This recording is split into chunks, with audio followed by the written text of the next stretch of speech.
So going back to you guys, the emotional impact of a book is absolutely important. But when you have a movie or a series, we can see it. I don't know if how many of you guys saw Insecure by that was created by Issa Rae. When Issa and Molly were getting into it, we didn't have to imply as the authors what was happening. We got to actually see them getting into it, what they were upset about. We were taking sides, and we take sides in books as well.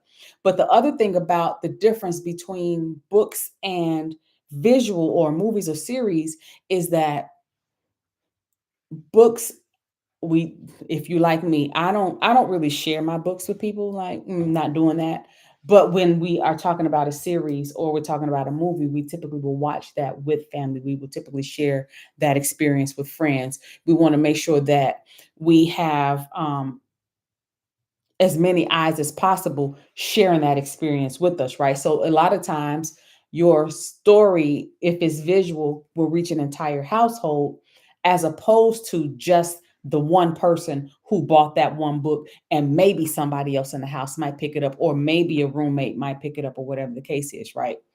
But with all of that being said, again, my name is Eunice Smith Shelley. I am a creative producer. I created Flip the Script Filmmaking Fellowship. So I have taught hundreds of storytellers how to turn their stories into a viable screenplay, get the funding, and then turn those screenplays into movies. And what we're talking about right now is the benefits of turning your novel or book into a screenplay. Now, like I kind of already alluded to the fact that when you have a book, first and foremost, you should clap and congratulate yourself. But the second thing about having a book is that film adaptations or series adaptations that start from a book have a built in audience. So imagine it this way: even if you've only sold 50 books, if you were getting ready to adapt your book into a screenplay, that would mean you already have 50 customers, right? Or 50 people that love your story.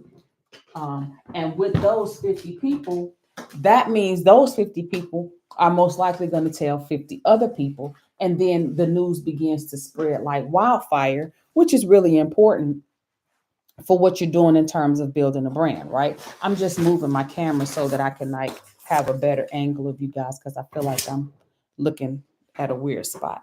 There we go. All right, let me turn my light back on.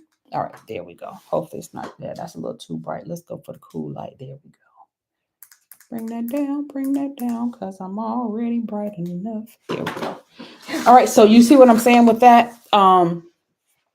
When we look at the built-in audience of a book, now when you start out in your filmmaking journey or your screenwriting journey, you have audience metrics. You know what's working, what's not working, especially if you've made written multiple books.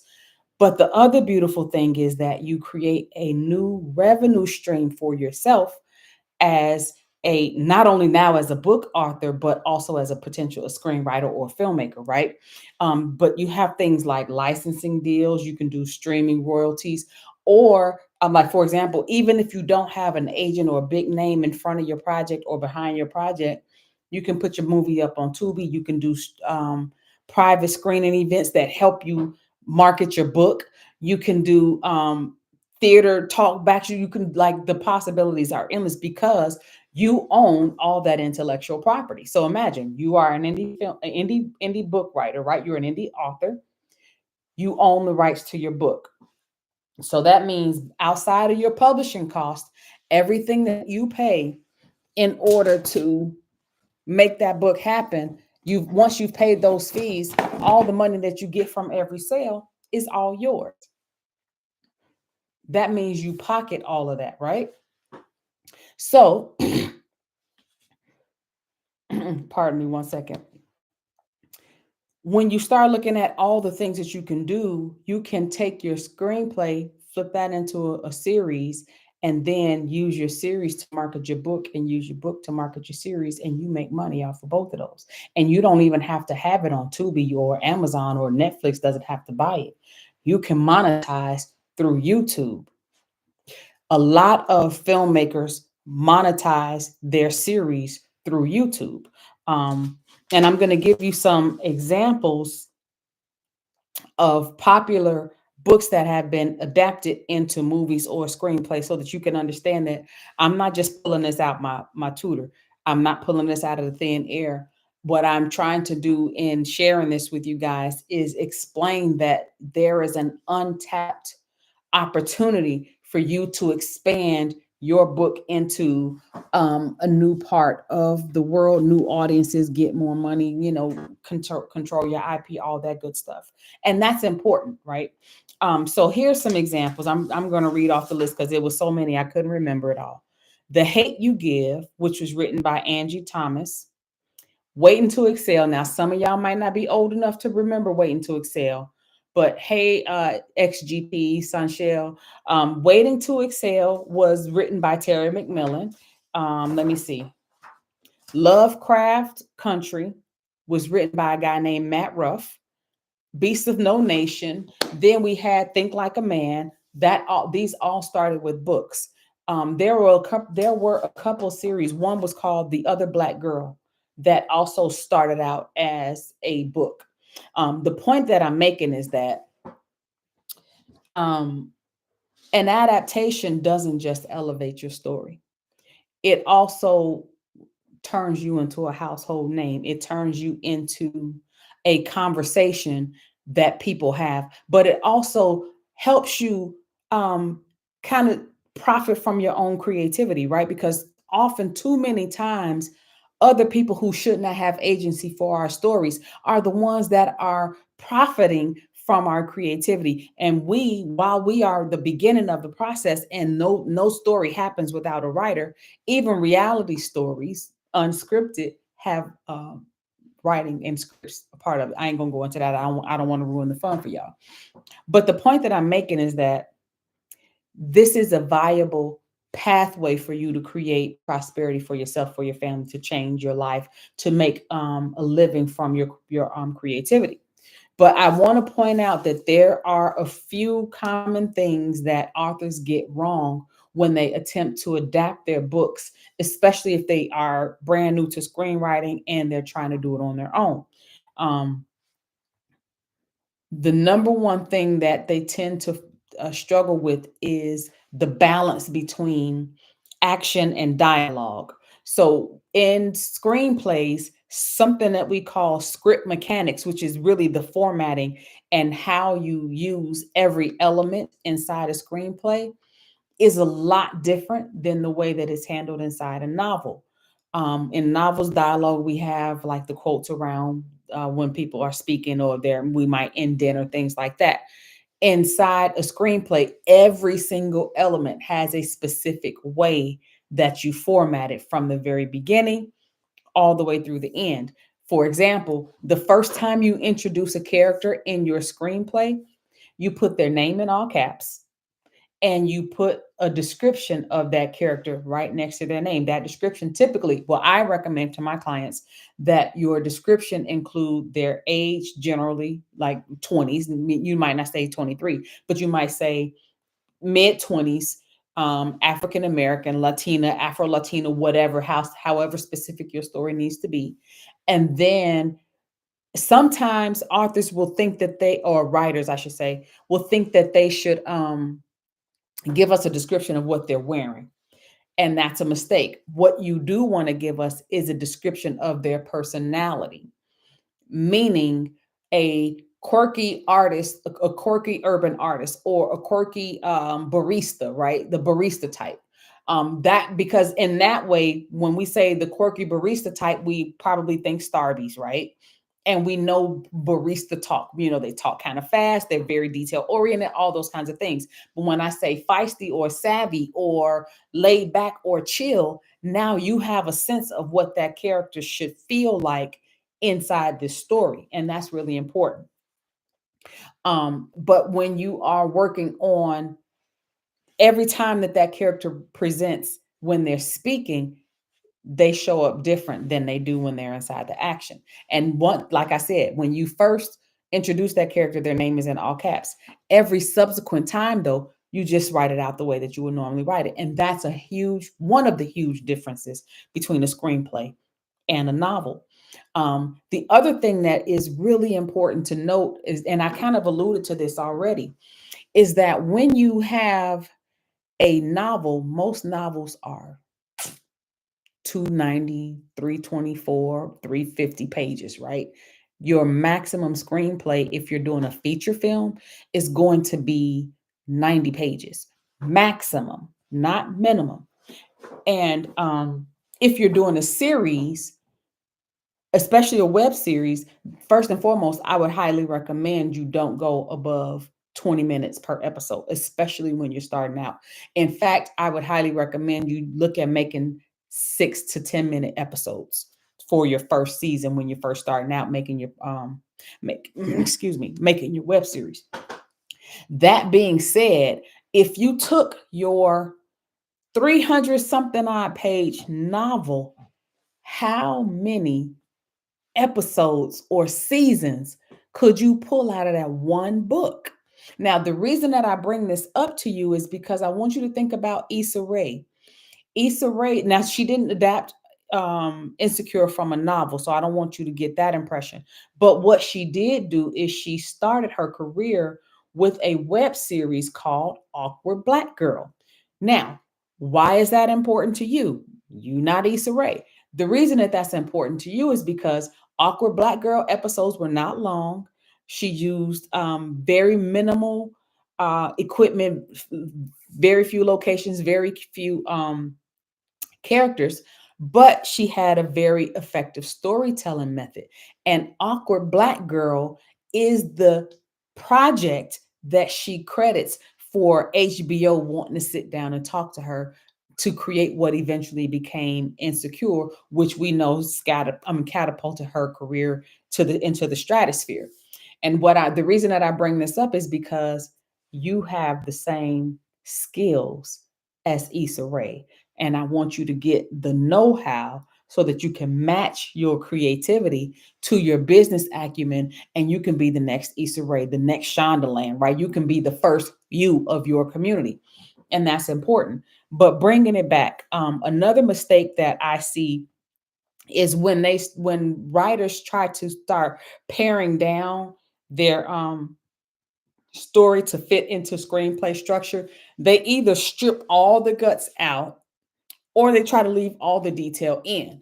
And I understand why that might be the case, because when it's your baby, when it's your story, you don't want to leave no characters out. You don't want to not tell the juicy part that took you 2 weeks to write because you had writer's block or your baby was sick for 2 weeks and, with the flu or whatever, and you couldn't write. But then you had this idea in your mind. And now when you got back to it, that scene was like bussing, but it now doesn't fit in your movie. That's a problem, because if you try to load all the details in your story into your screenplay, what you'll find is that it absolutely won't work. And that's even if you're, producing it yourself. So I'm not saying it won't work because people won't like it and people won't back you and people won't give you the green light. I'm saying you will find yourself stuck because your story begins to kind of fall apart. And that's primarily because a lot is captured with the eye in a movie, and most of the work or the creativity happens inside a reader's brain. So you don't need all of that detail because the cameras are going to do all of that work for you. The actors are going to do that work for you. The scenes are going to kind of paint those pictures for you, right? The other thing is that new authors trying to become screenwriters often think it's supposed to be a carbon copy. And in fact, it's not. Now, write this down because I'm going to come back to this later.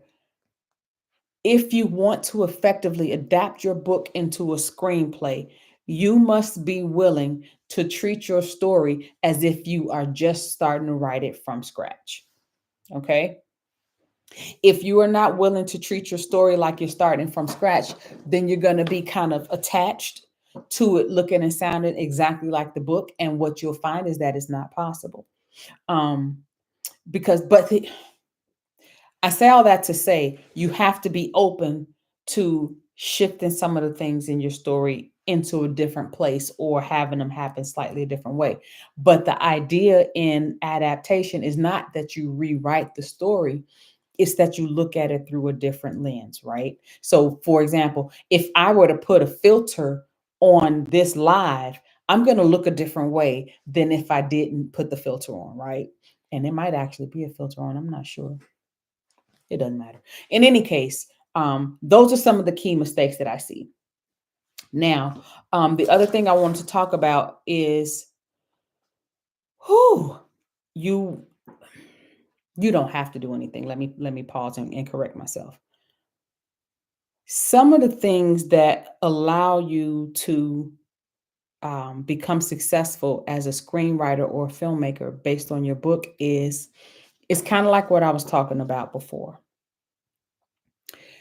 Your book gives you a pathway to credibility, not only in terms of audience, but in term not only in terms of the audience that already bought your book, but also in terms of kind of a validation of your story, right? You can look at the reviews, see what's working, see what's not working, things like that, decide where you want to go with your next novel, all of that kind of thing. But you also get to leverage the so the social proof, sorry, the social proof that comes from having a visual story. Because one of the things that you can do, whether you write a web series pilot, I'm sorry, y'all, I'm getting a little warm. I'm gonna take this jacket and I'm gonna leave this jacket on. Um, let's just pretend that didn't happen.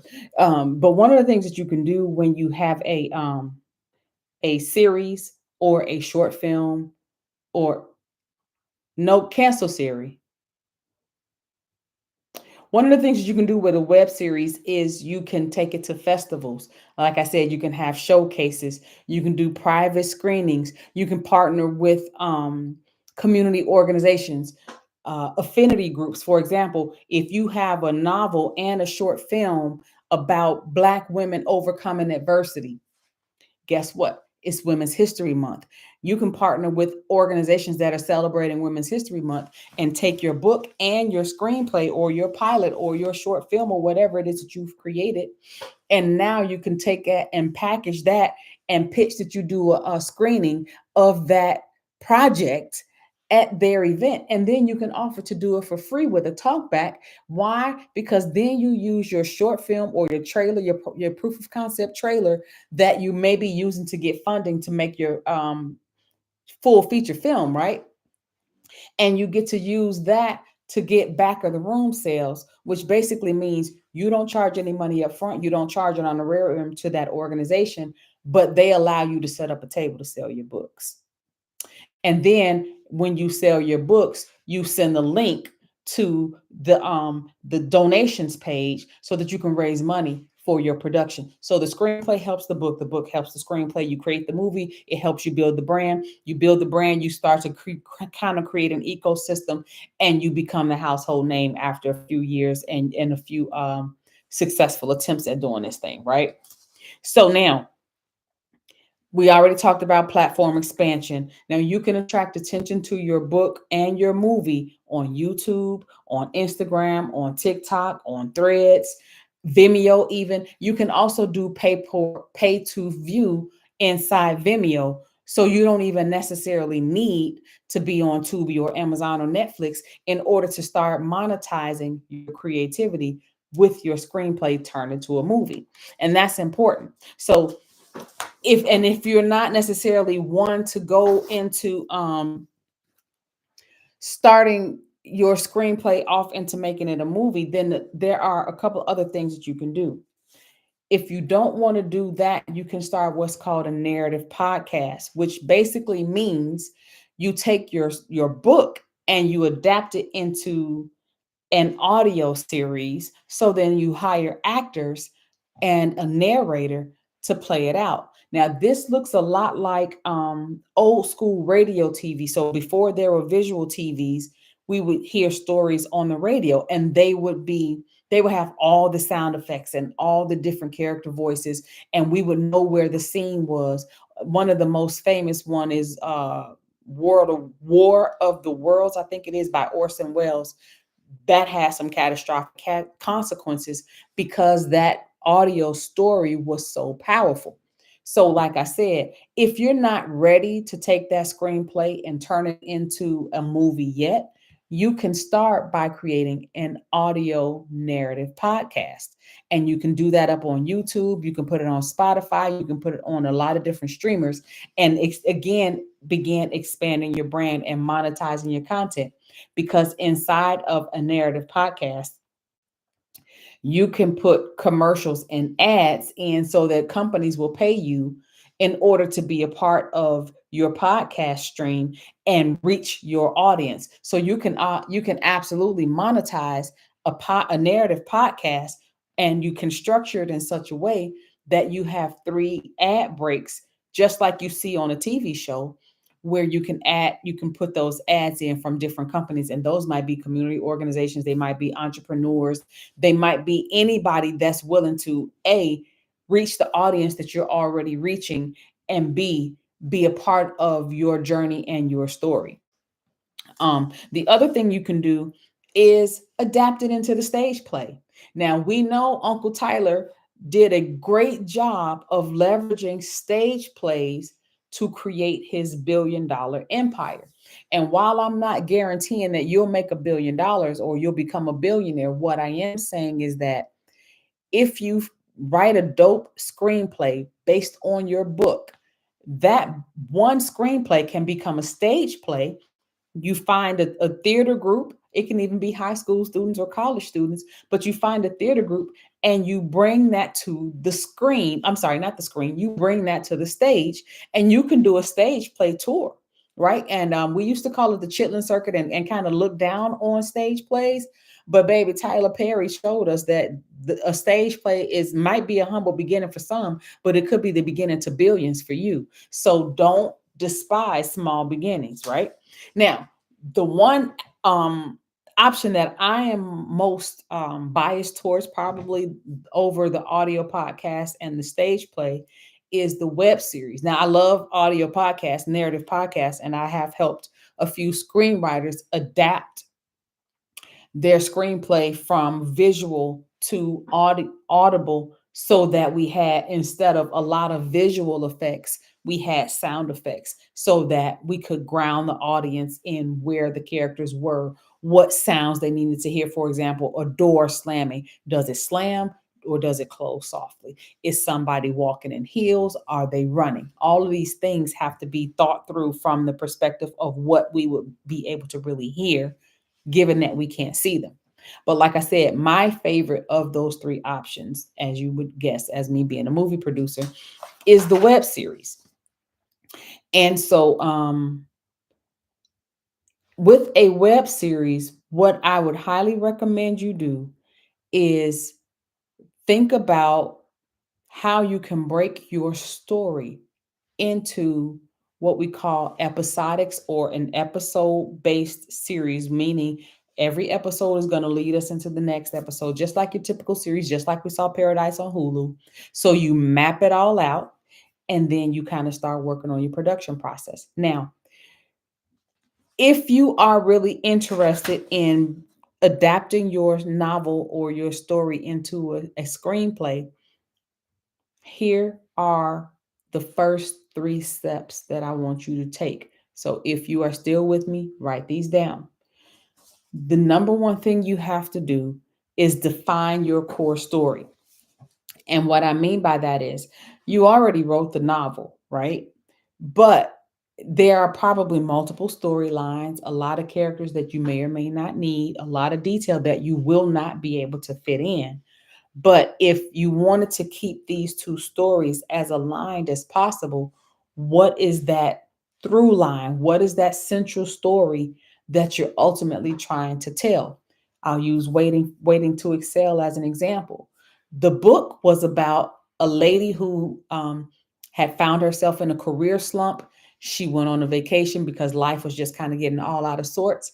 And then she found herself